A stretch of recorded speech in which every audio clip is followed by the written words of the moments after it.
Look at me and say it. A widowed father, a knock at the door, the most feared woman in the factory crying in the cold. What Jason discovered on that March night wasn't just a badly timed breakdown.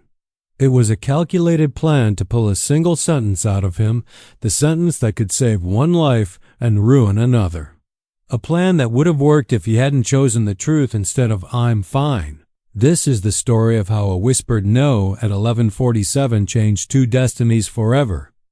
The knock comes at 11:47 p.m. Jason Miller freezes mid-step in his narrow kitchen, dish towel still in hand, water dripping onto the scuffed linoleum floor. The fluorescent light above him flickers once, twice, casting jittery shadows across cracked tile and Emily's drawings taped to the refrigerator. Outside, a late March wind rattles the aluminum window frames hard enough he can hear it over everything else. He can smell burnt coffee lingering from the pot he forgot to turn off 3 hours ago, mixed with lemony dish soap from Dollar General. Another knock. Harder this time. Urgent. Insistent. Jason's pulse quickens. Who shows up at this hour? Emily's asleep. He checked 20 minutes ago, tucked in with Mr. Floppy. Bills are mostly paid. Electric company gave him until Friday. He hasn't missed a shift, has he? He sets the towel down and moves toward the front door, socked feet silent on worn carpet. Glances back at the hallway where Emily's door sits half-open pink nightlight glowing soft against scuffed baseboards. Through the peephole, a figure in a charcoal coat, shoulders hunched against cold, face angled down like they're carrying something unbearably heavy. A woman, alone. He opens the door. Miss Catherine Whitmore stands on his porch, his boss. The woman who runs Summit Printworks in Kansas City like a Swiss watch. Precise, unyielding, never a minute wasted. The woman who once fired a foreman mid-shift for a safety violation without blinking. The woman who walks the factory floor with a clipboard and eyes that miss nothing. Never smiles. Never softens. Never cracks. Her eyes are red, swollen. Mascara has traced black trails down pale cheeks. Her hands tremble. Her breath comes in visible puffs in the cold night air. "Mr. Miller," she says, and her voice is raw, stripped of its usual steel, barely above a whisper. "I need you to tell me something. And I need you to mean it." Jason stares, mind scrambling. Work? Someone hurt? Is he being fired? "Tell me you're fine," she says, and her voice cracks like thin ice breaking. "Look at me and say it." He opens his mouth, closes it. Cold wind pushes past her, carrying the smell of rain that hasn't fallen yet. She doesn't move, just waits. Eyes locked on his, desperate. In 30 seconds, you'll discover why the most powerful woman Jason knows is standing on his porch in tears, and why his answer will change both their lives forever. Earlier that day, Jason clocked in at Summit Printworks at 6:58 a.m., 2 minutes early, like always. 11 years straight, not to impress anyone, but because being late means someone else covers his station, and he doesn't make people pick up his slack. The factory floor was already alive, rhythmic thump and hiss of offset presses, sharp smell of industrial ink mixing with machine oil, vibration traveling up through concrete into your bones if you stood still too long. Morning shift hitting stride. Operators at stations, forklifts moving pallets. The hum of productivity that never stops. He pulled on his safety gloves, frayed left thumb he kept meaning to replace, and moved to Station 4.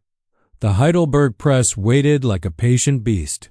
40 feet long, German-made, older than Jason by a decade but reliable if you treated it right. He ran his hand along the frame, checking for warmth, listening for subtle changes that meant something was off. 11 years he'd done this. 3 of them alone. His wife Sarah died on I-70 in an ice storm 3 Januaries ago. Semi-jackknifed, she swerved, hit the median. Highway patrol said she didn't suffer. Told him that in a hospital waiting room under fluorescent lights that made everyone look half dead. Emily was 6 then, 1st grade. 9 now, 4th grade, and sometimes Jason catches her staring at the framed photo on the mantel. Sarah laughing at Lake of the Ozarks, sun in her hair, holding a burning s'more, and he knows she's trying to hold on to a voice that fades a little more each year. He doesn't talk about it. Not at work. Not with neighbors who ask, "How are you holding up?" With that tilted head sympathy voice. Not even with Emily, because what's he supposed to say? That he dreams about the accident? That he reaches for Sarah's side of the bed every morning? That some days he's so tired he doesn't know how he'll make it to bedtime? He just keeps moving. Machine running. Routine steady. Because if he stops, the weight might crush him flat. At 12:14 p.m., Jason sat alone in the break room eating a peanut butter sandwich made at 5:30 that morning. White bread. Store-brand peanut butter. No jelly, ran out Sunday, forgot to add it to the list. TV in the corner played some daytime talk show nobody watched, just background noise. Fluorescent lights buzzed. Someone left a burrito in the microwave and the smell made him slightly nauseous. Halfway through, Miss Catherine Whitmore walked in. She does that sometimes, walks the floor with a clipboard, checking production numbers, scanning for inefficiencies, making sure nobody cuts corners. General manager for 8 years. In that time, Jason's watched her fire 6 people, promote 3, never let a deadline slide. Fair, he'll give her that.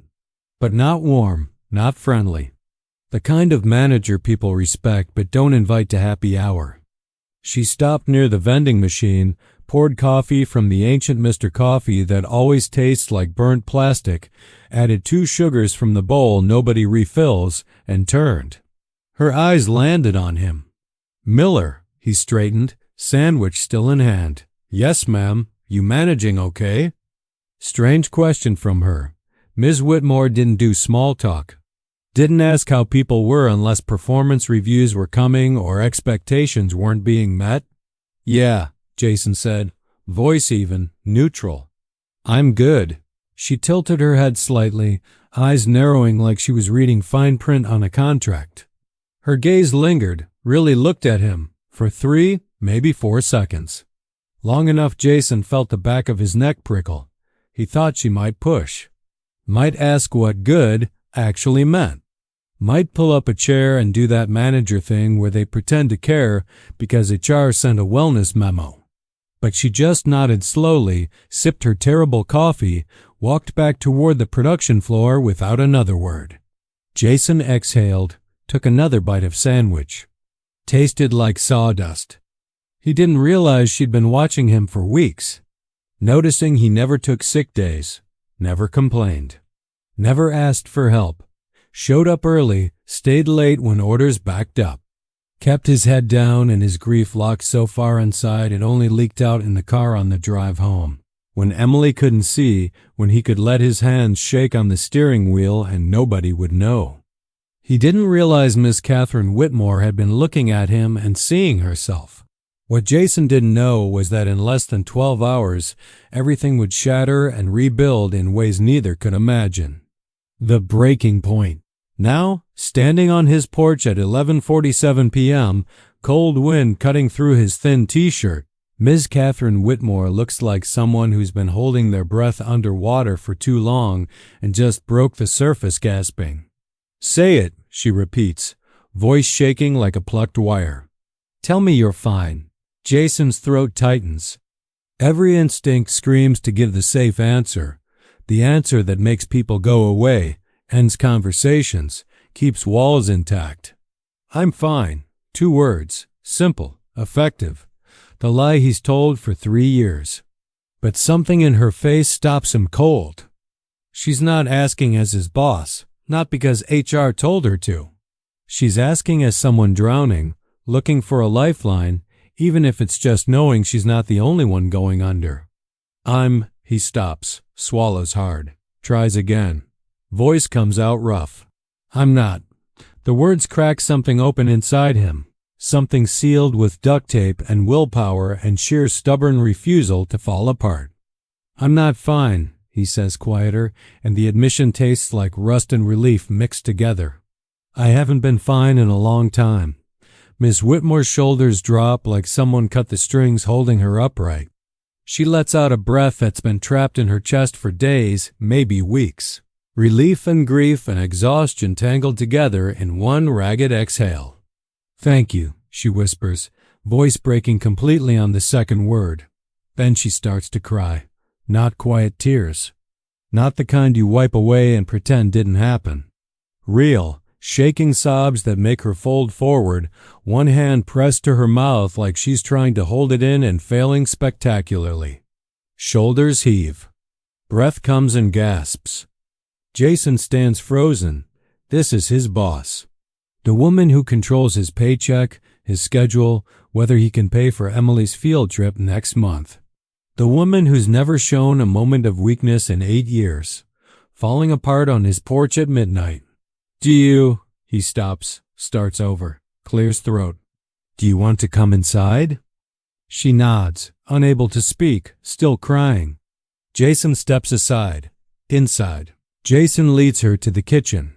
She walks slowly, carefully, like she's not sure she's allowed to take up space here, like she's trespassing.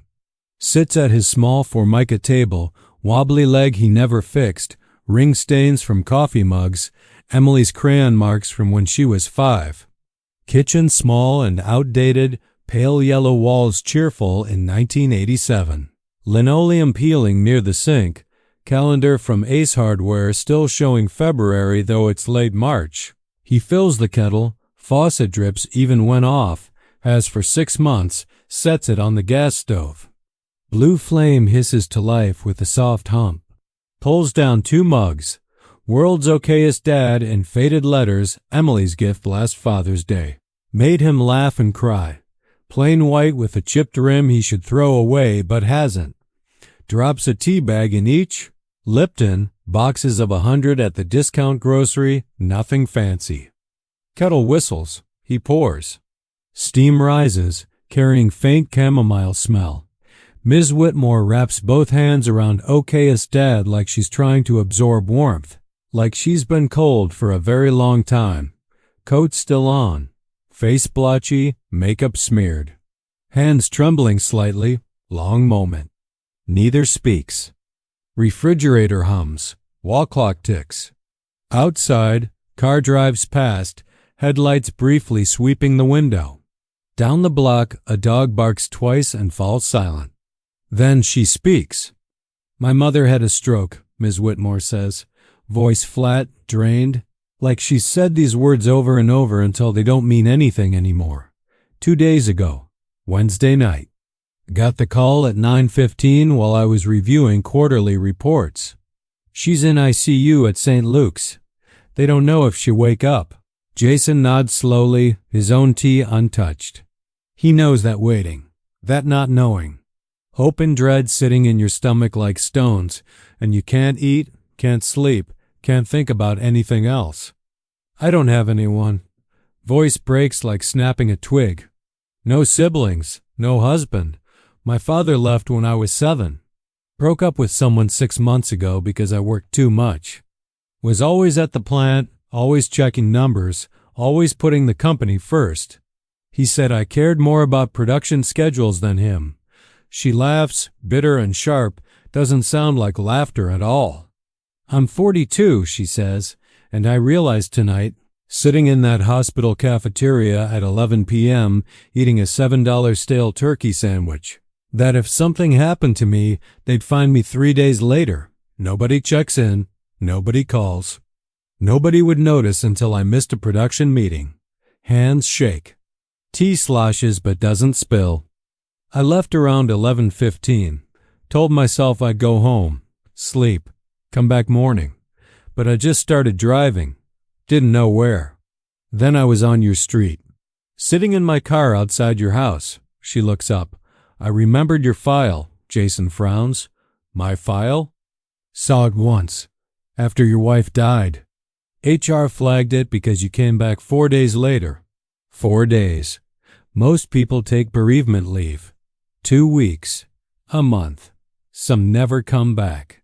You just showed up, clocked in, went to your station. Like nothing happened. Eyes raw and red and desperate. I thought you were the strongest person I'd ever met, she says. Or the most broken. Maybe both. Tonight, sitting in my car, I realized I needed to talk to someone who understood keeping going when everything inside you screams to stop. Someone who knows pretending you're fine when you're not. Someone who wouldn't judge me for falling apart. Jason stares into his mug. Teabag bobs gently. I came back because Emily needed routine, normal. Needed to know that even though her mom was gone, the world was still here. Still turning. Still safe. Voice quiet, far away. If I stopped moving, if I let myself feel it all at once, I'd fall apart completely. Couldn't do that. Not in front of her. She needed me okay, so I pretended I was. Did you? Ms. Whitmore asks softly. Fall apart? Jason exhales, breath shaking. Every night for 6 months, after she went to bed. After homework and stories and tucking in and making sure Mr. Floppy was right next to her pillow. I'd go sit in the garage with the door closed. In my car, in the dark. He stops, voice cracks. Clears throat. I'd just sit there until I could breathe again. Until the panic stopped. Until I could convince myself to get up and go back inside and do it all over. Wake up, breakfast. Get Emily to school. Work, home. Dinner, homework, bedtime, garage, repeat, silence, clock ticks, refrigerator hums. House settles with a soft creak. Does it get easier? She sounds so tired, so worn down. No, Jason says honestly, but you get stronger. Or maybe just more used to carrying it. I don't know which. She nods, tears sliding silently. What happens next, when Emily walks in, will break them both open in the most unexpected way. The voice that changes everything, Daddy? Both turn. Emily stands in the doorway, clutching Mr. Floppy, one-eared rabbit that's been through the wash so many times he's gray instead of white. Hair messed from sleep, sticking up on one side. Squinting against kitchen light, frozen pajamas wrinkled, bare feet pale against dark hallway. Jason stands quickly, instinctively moving toward her. Hey, Bug, you should be asleep. What's wrong? I heard voices, Emily says, rubbing one eye with her fist. Looks past him to Ms. Whitmore. Face shifts. That kid ability to read emotion adults lose. Are you sad? Ms. Whitmore opens mouth. Closes it. Tries to wipe face with the back of her hand. Too late. Emily's already seen. Kids always see. Emily walks over, bare feet padding softly on linoleum. Stands next to Ms. Whitmore's chair. Looks up with those serious two old eyes kids get when they've lost someone too soon. My mom died, Emily says matter-of-factly. No filter. Just truth. So I know what sad looks like. Ms. Whitmore's breath catches audibly. My dad cries sometimes too. Emily continues in that straightforward 9-year-old way. But he tries to be quiet so I don't hear. I hear anyway. Our house is small. Jason's heart clenches so hard he thinks it might stop. Emily reaches out and pats Ms. Whitmore's hand on the table. Gesture achingly gentle, impossibly tender for someone so young. My dad makes people feel better, she says simply, like it's the most obvious thing in the world. He's really good at it. He helped Mrs. Patterson next door when her cat Mr. Whiskers died last summer. He helped my teacher Ms. Rias when her car broke down in the parking lot. He helps me when I have bad dreams about Mom. Looks up at Ms. Whitmore with complete confidence. He'll help you too. Ms. Whitmore stares at this small girl with battered rabbit and serious eyes and absolute certainty. Something in her expression cracks wide open. Not breaking, softening, like ice melting, like sunlight reaching a dark place. Thank you, she whispers, voice thick. That's very kind. Emily nods, satisfied she solved the problem. Looks at her dad. Can I have water? Yeah, Bug, Jason says, voice rough, scraped raw. Gets her water, fills from the dripping tap. She drinks half, hands it back, shuffles toward the hallway. At the doorway, pauses. Looks back. Good night, Daddy. Good night, sad lady. Gone. Soft footsteps down the hall. Bedroom door clicks gently shut. Jason sits back down. Neither speaks. Ms. Whitmore lets out a sound, half laugh, half sob. Sad lady, she says, shaking her head. Painfully accurate. She's not wrong about the other part, Jason says quietly. About helping people. Don't know if it's true. But she believes it. Sometimes that's enough. It is true, Ms. Whitmore says, certainty in her voice now. You do help. Maybe you don't see it, but you show up. You keep going. You don't pretend everything's perfect, but you don't quit. You carry it. That matters more than you know. Don't feel like I do anything special. That's exactly what makes it special. But what Jason doesn't realize is that Catherine's midnight visit will trigger something at work that changes everything. Not just for them, but for everyone at Summit Printworks. The hours pass. They talk for another hour, maybe longer. Jason loses track of time. The way you do in the middle of the night when the rest of the world's asleep, and it feels like you're the only two people awake on the planet. Tell me about your mother, Jason says quietly. Catherine takes a breath. Linda, 68, retired postal worker. Pause. Raised me alone after my father left. I was 7. He just left one morning. No explanation. No child support. Just gone. That's hard. She worked 2 jobs to keep us in a 2-bedroom in St. Joseph. Mail carrier during the day. Overnight cleaning crew downtown. Catherine's voice drops. Never complained. Never asked for help. Never showed weakness. I learned survival meant being strong, independent, never needing anyone. You became just like her, Jason says. Not a question. Yeah, I did. Bitter laugh. And now she's in a hospital bed and I don't know how to. Voice breaks. I don't know how to be the one who's strong for someone else. You don't have to be strong, Jason says. You just have to be there. Catherine looks at him. Is that what you did? With Emily? Tried to. Still trying. But what Sarah said right before the accident, those last 3 words, will haunt Jason in ways he never expected. Your wife, Catherine says after a moment. Tell me about her. Jason's quiet for a beat.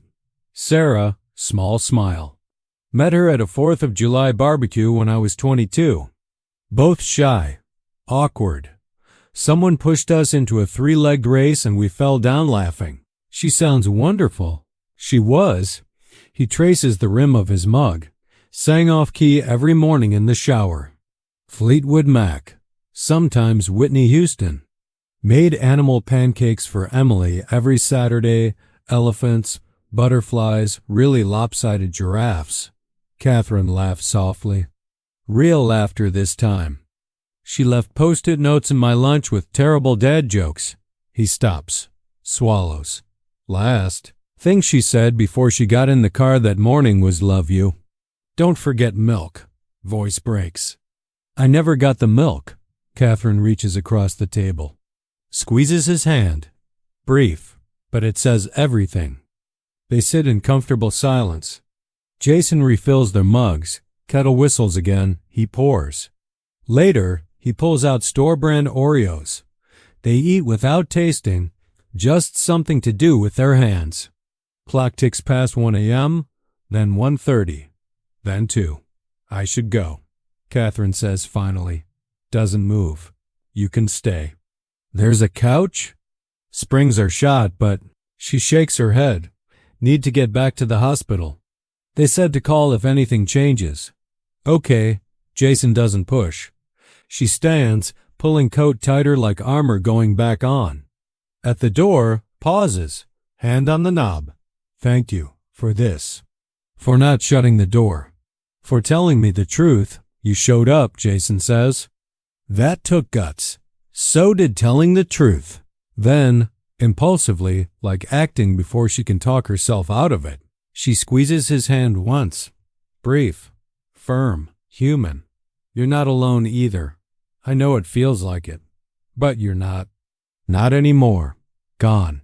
Door shuts. Taillights disappear down the quiet street. Jason stands there, house silent, and realizes his chest feels lighter than it has in 3 years. The shift. Next week, small things change. Tuesday, 10:47 a.m. Ms. Whitmore pulls Jason aside during morning break. Factory floor loud behind them, machines full tilt, but she leans close so he can hear. Need to show you something. Hands him a pamphlet. Employee Assistance Program. Summit Printworks. Benefits and Resources. Page 4. Jason flips. Emergency Vehicle Repair Assistance. Up to $500 reimbursement for essential vehicle maintenance, preventing employees from reaching work safely. His Civic's been grinding for 2 months, transmission something, mechanic quoted $650.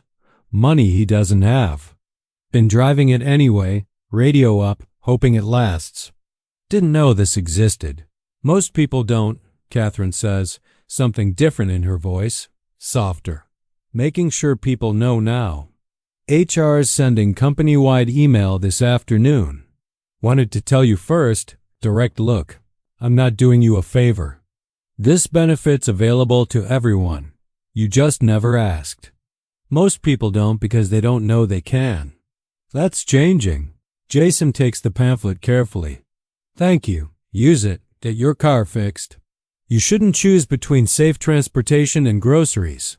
Thursday afternoon. Jason sits in his car after shift, staring at grief support group information he printed 3 years ago. New Beginnings Support Group. First Methodist Church, Oak Street. Thursday 7 to 8:30 p.m. Went for 6 months after Sarah died. Helped. Not dramatically, but in small ways. Knowing others understood, hearing what he felt was normal, learning grief doesn't have a timeline. Hasn't been back in over 2 years. Pulls out Post-it from glove box. Writes carefully. New Beginnings Support Group, First Methodist, Oak St. Thursday 7 to 8:30 p.m. Help me. Might help you. Jason. Folds it once. Before he can second guess, walks back inside, up to management offices. Catherine's office door open, usually is now. Slips Post-it onto her desk under her coffee mug. Leaves before she comes back. Friday morning. Note's gone. She doesn't mention it. Neither does he. Friday afternoon. Something happens on the production floor. Marcus, new hire, 22 3 weeks in, still learning. Loads paper stock wrong on station 2. Feeds it backward. Press jams spectacularly. Paper tangled. Ink everywhere. Machine grinds to halt with alarm, making everyone look up. Before, Catherine would have been on him immediately. Dressed him down publicly. Made an example. Instead, walks over calmly. Silences alarm. Assesses damage. Everyone makes mistakes. Jason hears her say to Marcus, loud enough for others nearby. Especially when you're new. Let's prevent this next time. Come on, I'll show you correct orientation. Marcus looks stunned. Like he was bracing for impact that never came. 10 minutes later, press cleared, reset, running. Marcus back at his station, more careful, paying attention. Later, Catherine catches Jason's eye across the floor. Doesn't smile, still not a smiler. But something's different, softer, more human. Jason nods once. She nods back. Something unspoken passes between them. We're trying. Both trying to be more human, more honest. It's a start. What she does 3 weeks later will shock everyone in the building. The recognition 3 weeks after the midnight knock, Summit Printworks holds quarterly safety meeting. Required attendance, production, office, quality control, maintenance, management. Everyone piles into cafeteria Tuesday afternoon, 2 p.m. sharp. Catherine stands front with PowerPoint. Goes through usual updates. Accident statistics, down 12% from last quarter. Safety equipment compliance, wear your gloves. Upcoming OSHA inspection, April 18th. Keep stations clean. Machine maintenance schedules. Jason sits near back next to Tommy from Station 6, half listening, thinking about Emily's permission slip for the Science Museum. Catherine pauses mid-sentence, clicks to blank slide. White screen. Before we finish, she says, something in her voice makes Jason look up. I want to recognize someone. Jason's stomach drops. Doesn't like attention. Never has. Would rather fade into background? Jason Miller's worked at Summit Printworks over a decade. 11 years this October. He's reliable, skilled, knows the Heidelberg Press better than anyone, including me. But that's not why I'm recognizing him. Cafeteria completely silent. Jason is the kind of person who shows up even when it's hard, who keeps going even when he's tired, doesn't complain, doesn't make excuses, doesn't ask for special treatment, just does the work, every day, no matter what. Pauses. Jason sees her take a breath, steadying herself. And more than that, she says, looking directly at him now, eyes finding his across crowded room, he reminds the rest of us that strength isn't about never struggling. It's about being honest when you are, showing up anyway, carrying what you have to carry and not pretending it doesn't weigh anything. Room so quiet. Jason can hear industrial refrigerators humming in the kitchen. You don't have to be fine all the time, Jason. None of us do. I think we'd all be better off, as a company, as coworkers, as human beings, if we remembered that more often. Room erupts in applause. Not polite golf claps. Real applause. People standing. Tommy slaps his shoulder. Someone whistles. Jason's face burns. Throat too tight. Manages a single nod, lifting one hand in acknowledgement. But he also feels something else. Something warm in his chest. Something like being seen. Really seen. Meeting ends. People file out. Several stop to shake Jason's hand. Marcus says, "That was cool, man." Jason escapes to parking lot, needing air. Miller. He turns. Catherine's walking toward him, heels clicking on asphalt. Was that okay? Genuine concern. Didn't mean to embarrass you. Just wanted people to know. To see what I see. It was fine, Jason says. Means it. Thank you. No. Thank you. For that night. For not shutting the door. For telling me the truth when I needed to hear it. You showed up, Jason says simply. That took guts. So did letting me in. So did being honest about not being fine. Most people would have lied. Would have sent me away. Stand their moment in afternoon sun, warm for late March, parking lot mostly empty. How's your mom? Catherine's face changes, softens, and for a second looks like she might cry. But doesn't. She woke up last week, Tuesday morning. I was sitting in ICU reading her a book. She always liked mysteries, and she just opened her eyes. Just like that. That's amazing. I'm so glad. Me too. Long recovery ahead, rehab, speech therapy. But she's here. Still here. That's what matters. Yeah, it is. Stand their moment longer. I went, she says suddenly, to the group. Thursday night, First Methodist. Jason looks at her, surprised. Sat in parking lot 20 minutes first. Almost drove away 3 times. But I went in. Stayed. How was it? Hard, she says honestly. But good. I'm going back tomorrow. Good. That's good. She nods, adjusts bag on shoulder. See you Monday? Yeah, I'll be here. She walks back toward building. Jason gets in his car. Civic runs smooth now. No grinding. Repair covered by benefit he didn't know existed until someone told him. Sits there minute before starting engine, thinking about that night 3 weeks ago. Knock at 11:47 p.m., opening the door. Telling the truth. How easy it would have been to say, I'm fine, and close the door and go back to carrying it all alone. He's grateful he didn't. 3 months later, summer settles over Kansas City. Hot, humid, oppressive, air shimmering in waves over asphalt. Jason's Civic runs smooth now, no grinding. Got it fixed back in April, used reimbursement program, paid difference out of pocket but manageable. Emily finishes 4th grade. Last day, brings home report card full of A's and 2 B's. Math is hard, she says, and Jason says that's okay. B's are good. Also brings home drawing from art class, picture of their house with 3 stick figures. Her labeled me, Jason labeled Dad, and tall figure labeled Ms. Whitmore the sad lady, not sad anymore. Jason tapes it to refrigerator next to spelling test and summer reading reminder. At work, things different.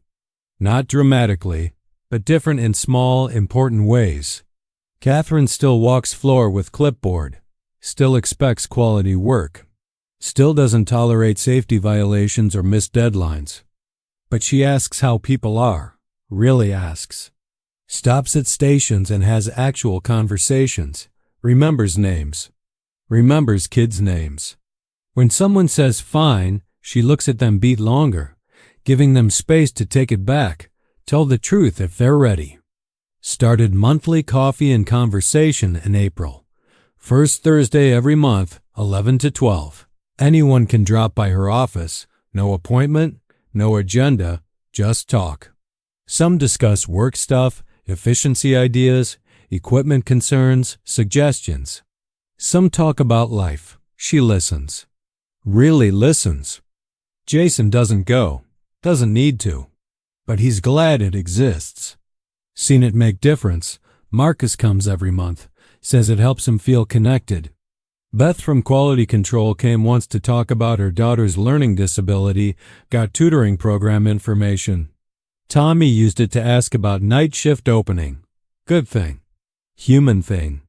One evening late June, Jason's loading groceries in Walmart parking lot.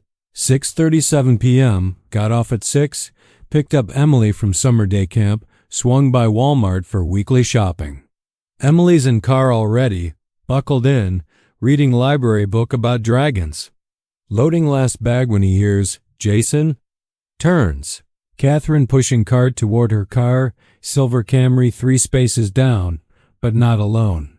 Next to her, moving slowly with cane, older woman with short gray hair and kind eyes. Her mother. Catherine, hi. First name basis since May. Her idea. Ms. Whitmore makes me sound like a high school principal, she'd said. This is my mom, Linda. Mom, this is Jason, from work. The one I told you about. Linda smiles. Warm smile, genuine, the kind that reaches eyes and makes you feel instantly welcome. Catherine talks about you all the time, Linda says, speech slightly slurred, residual from stroke, but clear enough. Says you're one of the good ones. Says you helped her when she needed it most. She pauses, looking at him with eyes that seem to see right through him. She told me about that night. About you opening the door when she knocked. Jason's face warms. She helped me too. I'm grateful to you, Linda says, and there's weight in those words. That night, she stops, gathers herself. That night, Catherine was drowning, and you threw her a lifeline. Not everyone would have done that. Anyone would have. No, Linda says firmly, reaching out to pat his hand. They wouldn't. Most people would have closed the door. Pretended they didn't hear. Protected themselves. She squeezes his hand once. You didn't, and that made all the difference. Jason doesn't know what to say to that.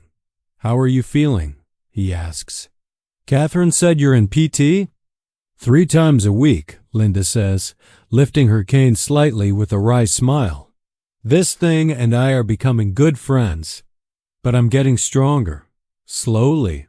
The speech therapist says I'm ahead of schedule. She glances at Catherine with obvious pride. And this one's been taking care of me. Coming by every day.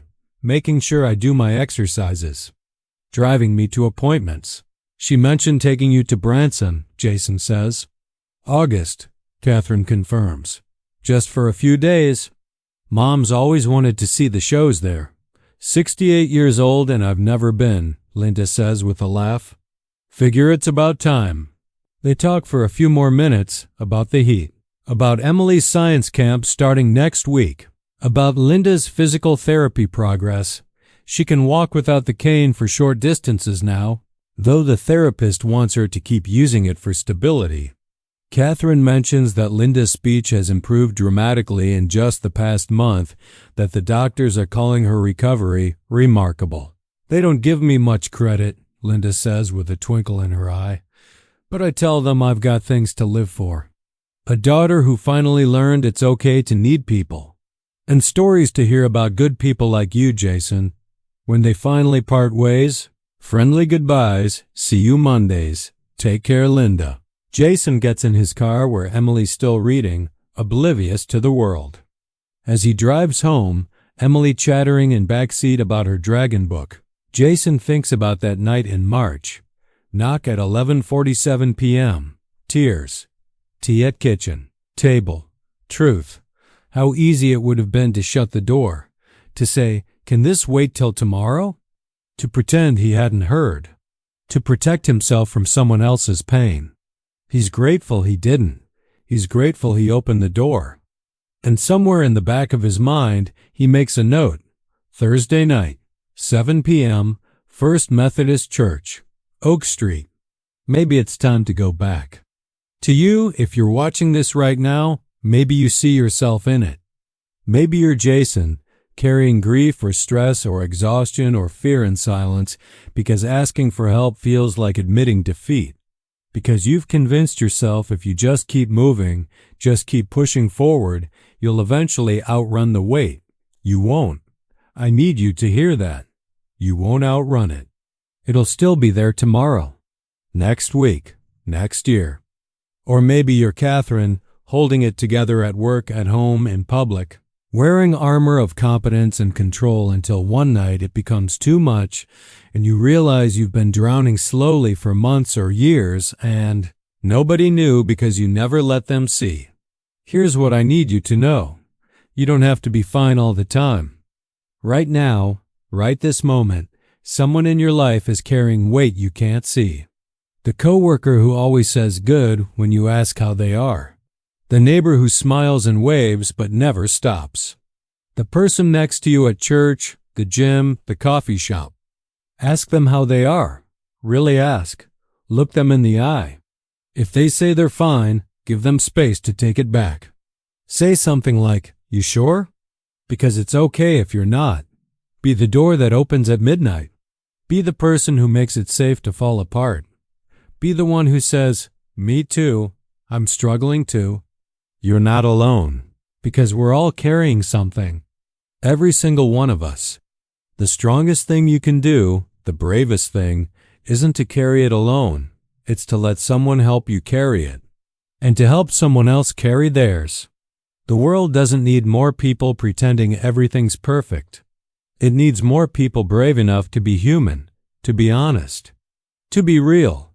So if you're struggling, if you're tired, scared, barely holding on, please talk to someone. A friend, a counselor, a crisis hotline, a support group, a stranger in a kitchen at midnight who opened the door.